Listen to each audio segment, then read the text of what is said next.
بسم اللہ الرحمن الرحیم۔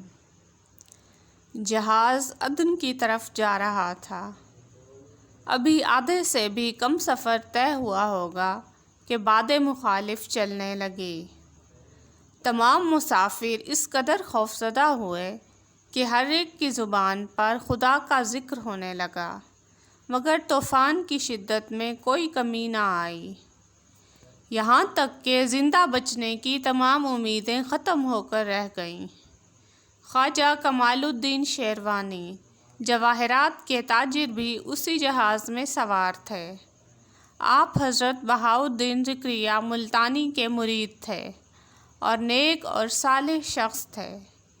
ایسے عالم حسرت و یاس میں خواجہ کمال الدین نے سب مسافروں سے کہا، اگر خدا تعالی ہمیں اس عذاب اور طوفان سے صحیح و سالم ہماری منزل پر پہنچا دے، اگر خدا تعالی ہمیں اس عذاب اور طوفان سے صحیح و سالم ہماری منزل پر پہنچا دے تو ہم اپنے مال و اسباب کا تیسرا حصہ اس کی راہ میں خیرات کریں گے۔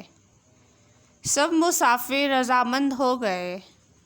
خواجہ کمال الدین سر بسجود ہو کر خدا سے فریاد کرنے لگے۔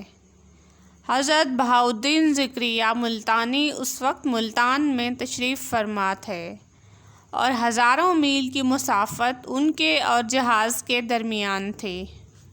جہاز کے تمام مسافر اور خود خواجہ کمال الدین کہتے ہیں، ہم نے جہاز میں حضرت ذکریہ ملتانی کو بارگاہ رب العالمین میں سجدہ ریز پایا اور ہمیں پتہ بھی نہ چلا کہ جہاز کیسے بخیر و عافیت ساحل عدن پر پہنچ گیا۔ چنانچہ ہمارے حواس جب بحال ہوئے تو حضرت جہاز سے جا چکے تھے۔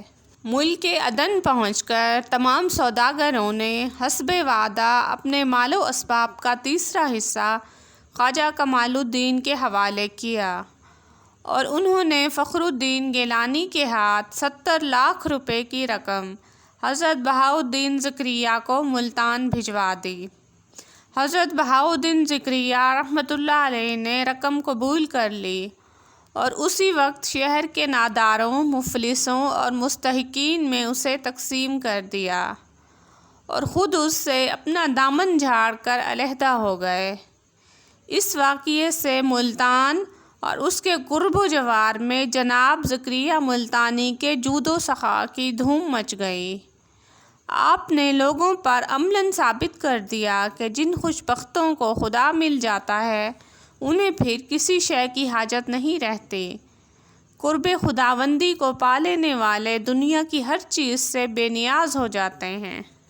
رقم لانے والے صاحب فخر الدین گیلانی آپ کی فراخ دلی اور سخاوت سے اتنے متاثر ہوئے کہ اپنا تمام مال و اسباب خدا کی راہ میں خیرات کر کے درویشی اختیار کر لی اور حضرت ذکریہ ملتانی سے بیعت ہو کر ان کی خدمت میں 5 سال گزارے۔